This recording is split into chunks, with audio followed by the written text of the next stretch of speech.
niini o ang mga syudad mamahimo nga pagapuyan o mga biniyaan pagatukuron. Kung mga tama sa Israel, daghan kayo mga ruins, daghan kayo mga tel, at tawag tel. May sila nga kayo tel, gipuyan ni dati sa mga Israelites. Kini gipuyan ni dati sa mga Jebusites. Kini nga mga tel. Tel, no? Kasama ng kauban na ng Tel Aviv. Ang Tel Aviv na develop lang na yung sa kong syudad o na airport, mga international airport sa Tel Aviv. Ang Tel, ibig sabihin, Mount. Nga, ibig sabihin, dati nga mga ginapuyan na area. Ang ingon din nga pagkatukuron ang mga biniyaan. The ruins i-restore. Sa verse 11 sa Ezekiel 36, o pagdaghanon ko diha kaninyo ang mga tao o mga mananap o sila mo daghan o mga mabungahon, maging fruitful. O papuyon ko ikaw ingon sa una o buhaton ko ang labi pa kamaayo kay sa imong mga sinugdanan. O kamo makailangan ko siya. So kung sa itong nasugdan, mas nindot pa daw karong ang iyang buhaton sa iyang nasud nga Israel. Sa 12, o parakton ko ang mga tao diha kanimo o akong katawhan nga Israel. O sila man nag-iya kanimo o ikaw mahimong usa ka manpanulundon kanila o di na magadugang sa ilang pagkalaot. So wala na condemnation, wala na pagka destruction sa Israel.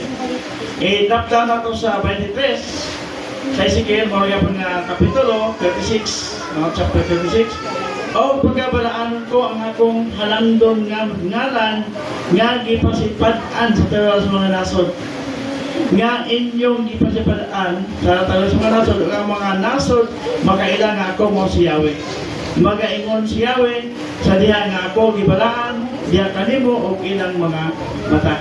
Sa 24, kay kuhaon ko kamo gikan sa mga nasod o tigumon ko kamo gikan sa tanang kayutaan o dadon kamo sa yuta o sa inyong yuta. Ang sa yuta nila nga kanang na dispersed nga mga Israelite sa Israel. Dadon nagbalik sa Israel. Sa 26, sa 25, at Ezekiel 36:25, unya iwisik ko kaninyo ang lunsay na tubig o kamo maputli. Limpyuhan ko ikaw. Gikan sa tanan ninyo gawgawan o gikan sa tanan ninyo mga Diyos-Diyosan. Napag-ano mo ng mga Israelite, no? Unang pagbalik ito, hinduan siya. So, may kisundok siya sa mga paling na bindita tubig nga iligo. Pero di gikan nga bayawin nga tubig nga i-bless sa iyang mga ihindo mismo, no? Sa iyang mga katawhan. Sa 26, o ako maghatag usap ka ninyo usa ka bag-ong kasing-kasing a new heart. O ako magbutang o usa ka bag-ong spirito sa sulod ninyo, a new spirit, no? O akong buhaton kuha ang batoon nga kasing-kasing gikan sa inyong unod ug ako maghahatag kaninyo og usa ka kasing-kasing nga unod, a heart of flesh nga mo bati, no? Sa 27, o ibutang ko ang akong espiritu sa sulod ninyo o panaton ko kamo sa akong kabalauran. I will put my spirit in you and I will allow you to walk in my laws sa aking mga kautusan. Magabantay sa akong mga tulumanon o magabuhat kanila. Sa 28, o kamo magapuyo sa yuta nga gihatag ko sa inyong mga amahan o mahimo ka o sa katawhan kanako o ako mahimo inyong ilim. Kini nga phrase may soon, no? Kami ni kakuan kanang tulatawag ini.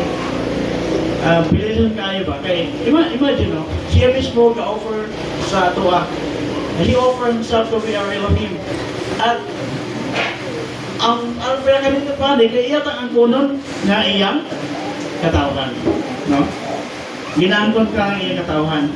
Muna nga ato gini panikamutan nga atong masunod, no? Kaya nga mga kapistahan. Pasinya sa akong 28, naka-7. Nakita niya? Okay. Cut from good. Ha? Lapas na?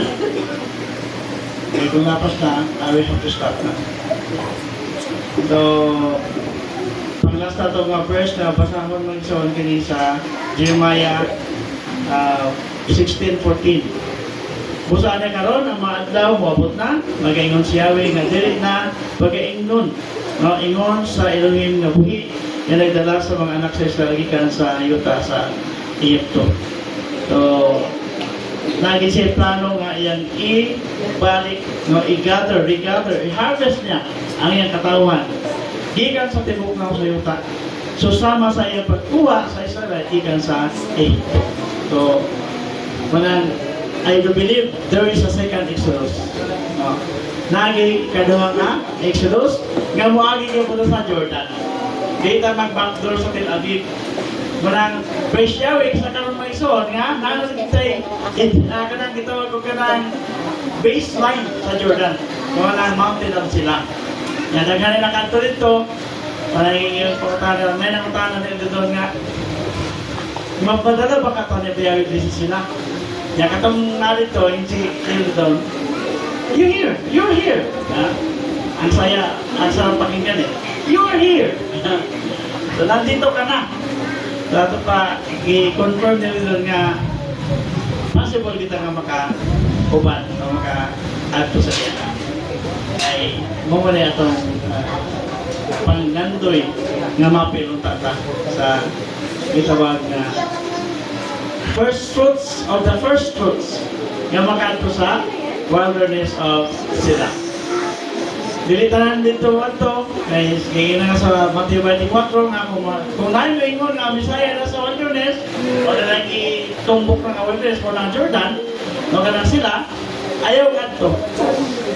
Ayaw ganito. Kaya ang pag-alto dito na yung sa sila is through invitation. Kung kauban di ka, kung nakatakda ka, kung ipili ka na bayawi ang mga dito, huwag problema sa plans ko, may ison. Di mo na kailangan mo kumuha ng ticket. Kumuha pa ka dito. Ang kailangan mo lang, maging qualify tayo, okay? Mo gana diha ang kita ko. Panahon ni Enoch, he was translated. Panahon ni Elia, he was translated. Panahon ni Philip, he was translated. Panahon ni John, he was translated. So, sa panahon na ito, may soon, pag ito sila, i-translate ng hindi na kailangan o masakay pag-airplane. Automatic at the wake of the night, nandun na tayo sa sila. Wala na kanindot. So, atin pa tayo ni atong pagtuon sa sunod nga pagtuon. Salamat sa inyong pagpaminaw. Very blessed. Very blessed. Shalom, shalom. Okay, dapat tayo gamay nga time. Okay,